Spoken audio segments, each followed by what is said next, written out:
Following the Great War, our once magnificent empire has gotten reduced to Anatolia and Constantinople. Carved up from all sides, Mustafa Kemal's attempt to unite Turkey failed miserably.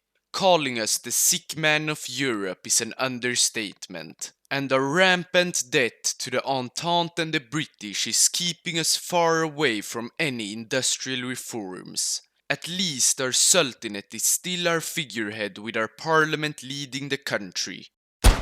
A disaster, our country is in total political turmoil. An emergency session will immediately have to be called to decide the fate and direction of our nation. The Kemalists are arguing that we should abolish the Ottoman Empire and create a new Turkish state, while the House of Osman are supporting a swift consolidation of power under the next Sultanate. With voting over and the final ones having been counted, the parliament has sided with the House of Osman. The empire stands strong, but a successor has to be chosen. Either the liberal Ahmed Nihad Effendi or the paternal autocrat Osman Fuad Effendi. We can only choose one, and there is only one right answer. We have to modernize our empire to the quality of the Western powers, or else we will fall even more behind. Ahmed Nihad will lead our empire through liberalization and reforms. So we will immediately begin. Or first we have to deal with our bureaucracy. It has been inefficient for decades.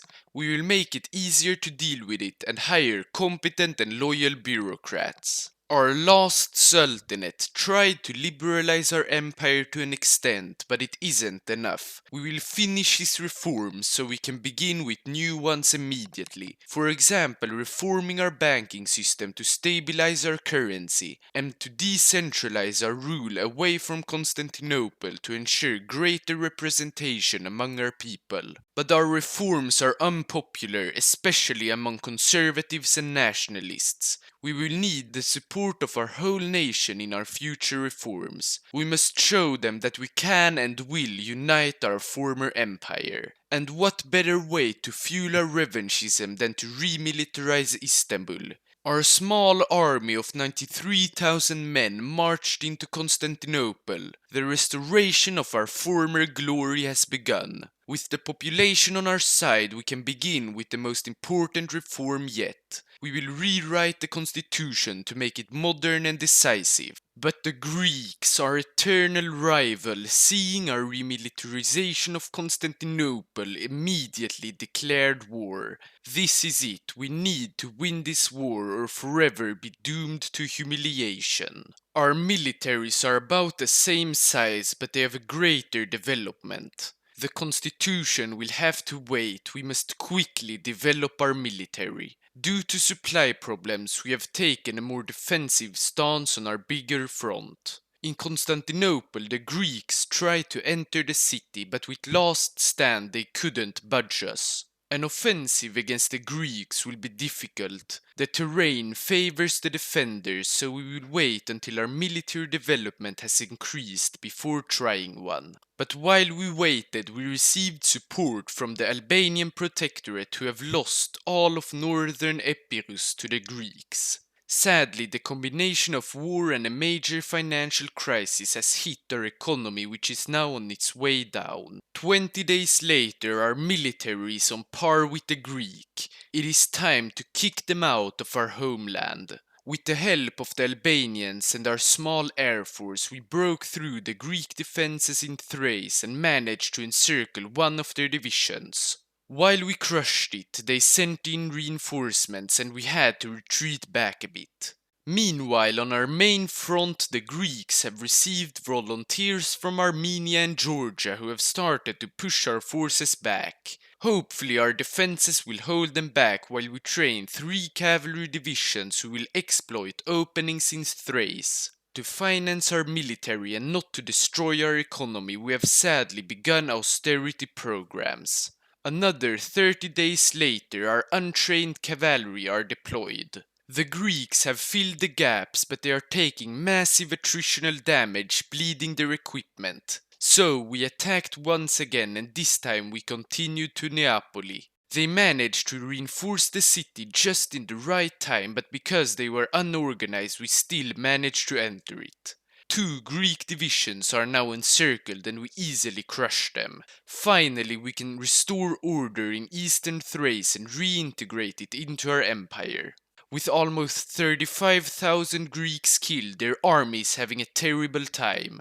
Our cavalry has been relocated to the main front. The time to end Greek occupation is now. Our quick cavalry exploited gaps in their front and we managed to encircle a record many divisions including the Georgian and Armenian volunteers. While we slowly closed the pocket, we advanced towards Smyrna, the biggest port supplying the Greek army. After a hard-fought battle from house to house, we finally captured the whole city and could begin to reintegrate it. Only Dardanelia is left, which we quickly liberated by encircling all their defenders. With all our states captured and reintegrated, we sent peace terms to the Greeks. Continuing to Athens would destroy our economy and lead to foreign intervention. After a week of talks, they agreed to surrender the Megalia Idea and we gave them back Neapoli. While we were at war, we came a long way in improving our industry. We subsidized it all across our country and nationalized our railway despite the French embargo. But we also upgraded our agricultural methods through modernization and land redistribution. Finally, our new constitution can be written. The parliament will get more power and an independent judiciary will steer us towards westernization. While we're slowly recovering from our war and economical downturn, our debt is still crippling our nation. The military and more radical parts of the parliament want to completely ignore paying the debts. But we know this would cause massive backlash from the British and the French. So the only way to get rid of them is to work as hard as we can to pay them off. Any nation ongoing modernization knows the importance of an educated citizenry. We will immediately promote and invest in its education. Debt is a huge burden for our society, but there is another one more hidden: corruption. It will be a long and hard-fought battle to get rid of it, but we will persist. During our war with the Greeks, they managed to win a few battles because we lacked support equipment to entrench our troops. So we will support the defense industry and begin to produce equipment to raise the quality of our army. We will now continue to improve our industry. The central bank has ensured greater stability than ever, and our investment into firms continue to strengthen our civilian economy. We tried to reach out to the British to strike a trade deal, but we never got any response back. As our economy slowly heals and improves, there is not much more we can do. So we will begin with our eastern expansions. The Armenians, Georgians and Kurds will all be reintegrated into our Ottoman rule. But first we will reach out to Azerbaijan and offer them an alliance.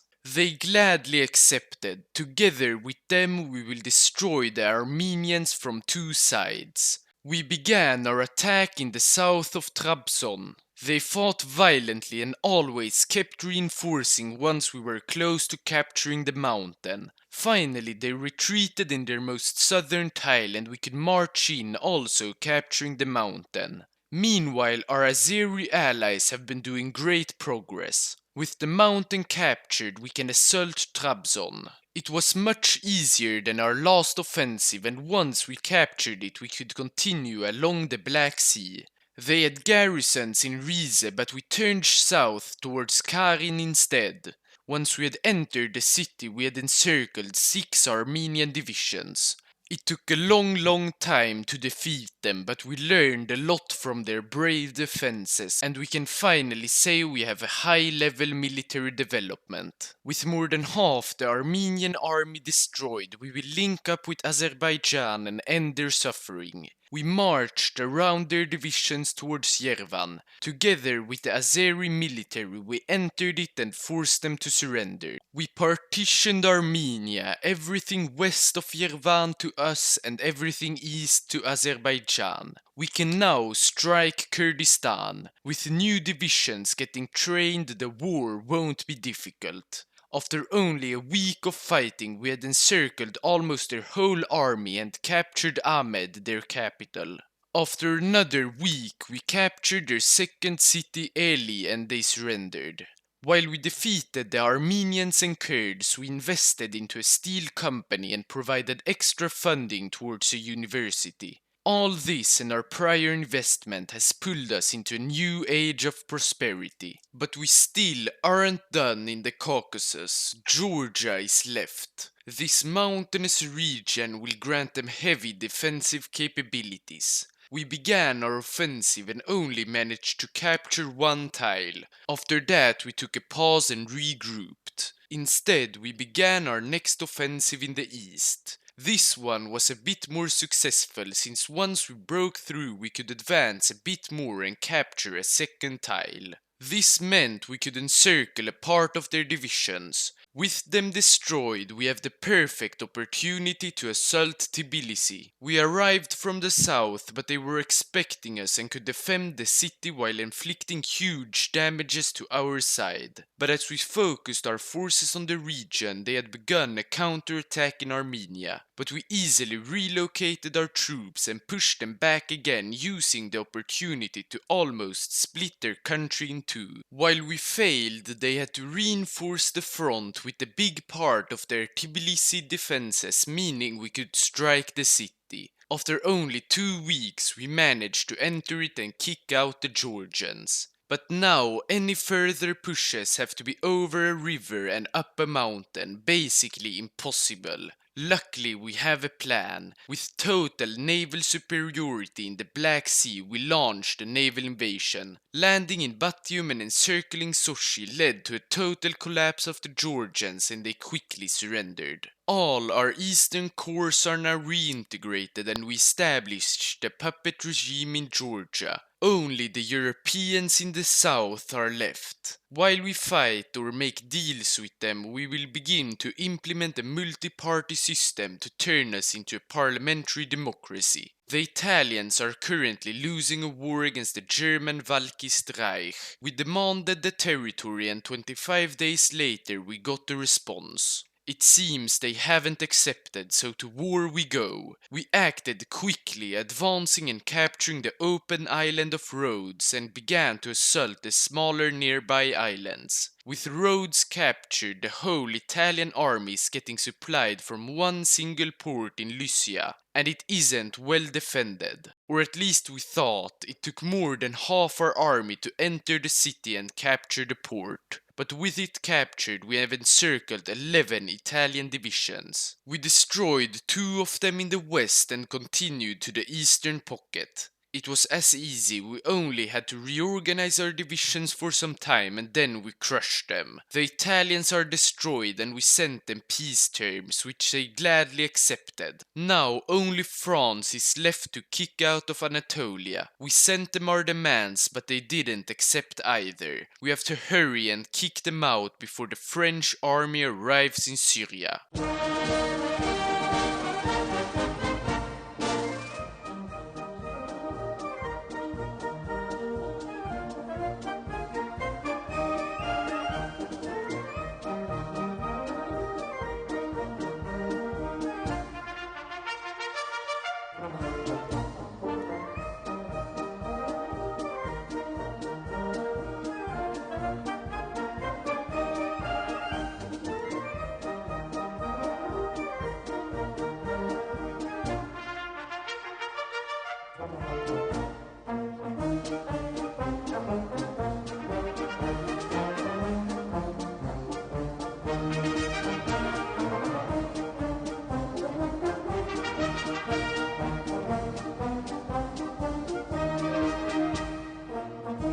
Finally, the French have surrendered. After the Germans attacked them and entered Paris, they asked for immediate peace with us and gave away Syria. Anatolia is won once again. Our new multi-party system has been successful. The time to decide about the status of the monarchy is now. The Sultan himself decided to give up his power to turn us into a constitutional monarchy. We have turned ourselves into an inclusive empire, and we will do everything to defend our democratic ideals. Now our plans were to expand to the Arab states and liberate Hejaz, but another empire is in our way. The British. They have subjugated the whole Arabian Peninsula and even Persia. War with them is inevitable, so it's best that we prepare rigorously to keep their forces away from Anatolia. Our war plan is to stay defensive until they are too weak to stop us. We began to build both forts and anti-air batteries all along our border, but forts won't help if no one occupies them, so we have begun to train several more divisions. The anti-aircraft batteries we're building will probably not be enough, so we decided to equip all our divisions with mobile versions. So, with 575,000 men in our army, we are ready to liberate the Arab world from the Brits. We declared war on them and they immediately started bombing our supply. That's when we realized we were lacking more than 30 trains. We will begin to build as many as possible but also upgrade them with armor. The first British invasion has tried to capture Smyrna. We easily defended the city and the 3 divisions landing south of it got kicked out after we starved them of their supply. But on our main front it seems the British are too smart to even think about attacking us. The only way to get this war to move forwards is that we attack them. We decided to attack in the area with the least supply. It didn't take long before they retreated, but as we captured the small area, they staged a counter-offensive and beat us back. New plan, capture Urmia and encircle a huge amount of divisions. Didn't work either, since they began to attack us. Alright, we are becoming desperate. We need to win this war. Time for a third plan. But first, we will double our amount of offensive divisions, and we will also begin our total mobilization. With the extra troops, we will finally begin our offensive. Their divisions outside of Aleppo are suffering from huge supply problems. But as we started our attack, we realized how hopeless it was. They simply have too many divisions. This is World War I all over again. The front won't move at all. We have to be creative. In Ankara, a few of our scientists have begun nuclear research, but it will take more than 2 years to get anything out of it. But we could invite Afghanistan to our faction to distract the Brits. Despite us being at war with a major power, they decided to join us. We immediately called them and the Azeris into our war. The Azeris had already begun to attack the British once we arrived, but we helped them. We liberated Ardabil and we were so close to encircle a big part of their army. But the British reinforcements arrived and ruined the fun. Nukes really are our only option. A year later, the Afghanis are getting destroyed. More importantly, we have begun building our 4 first nuclear reactors. Constructing nukes will though sadly take another 1.5 years. A long time later, we have kicked out a few British naval invasions and killed almost 2 million of their troops. Finally, our nukes are researched and ready to be produced. 6 nukes will be enough for now. With 1,000 airplanes, we established air superiority in Mesopotamia and northern Persia, allowing us to nuke 2 of their biggest airports in the region. No British airplanes will allow us to freely nuke everything. We will begin in Damascus. We nuked the city and the tile north of it, which we easily captured. The troops in Damascus, having lost all supply, got quickly kicked out of the city too. Our troops might get radiation poisoning, but at least we will win this war now. Our goal is to first kick out British Mesopotamia out of the war. To do this, we have to capture Mosul and Baghdad. With 4 new nukes, we will make this a reality. When we nuked the airport in Mesopotamia, we had also destroyed the only railway line north, so with no supply we could destroy the British without a nuke. We managed to cross the Tigris River and enter Mosul, but used the nukes to advance on its flanks. Nukes aren't our only secret weapon. Now we will use our new camel divisions to encircle Diez az-Zur. A few nukes got us started and we easily broke through. It all went so quick we decided to continue straight to Baghdad and just capture the city. We easily entered it after a nuke. In the north we had encircled more than 40 divisions. With no supply we could crush them quick and effectively. We will now attempt to free Jerusalem and destroy British Mesopotamia.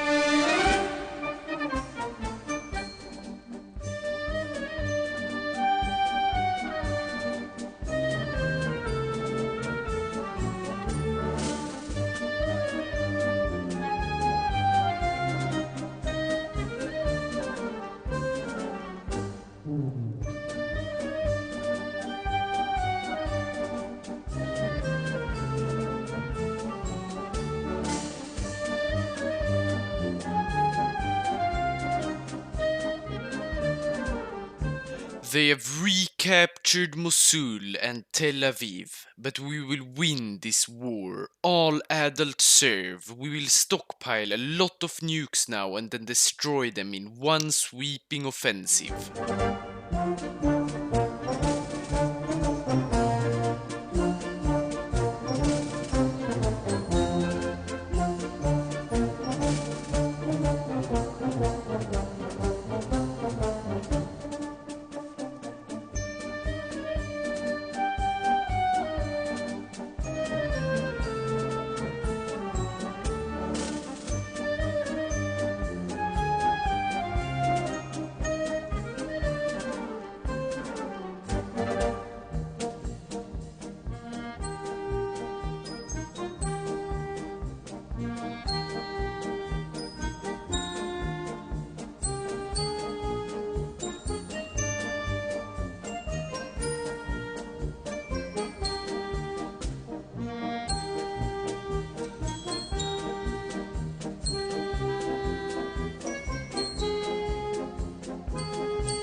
Victory! We've killed so many British soldiers, their factory workers have risen up to end the war. There is nothing the British can do now, the Middle East is ours. From Anatolia to Persia and Sudan, our new Ottoman Empire is magnificent.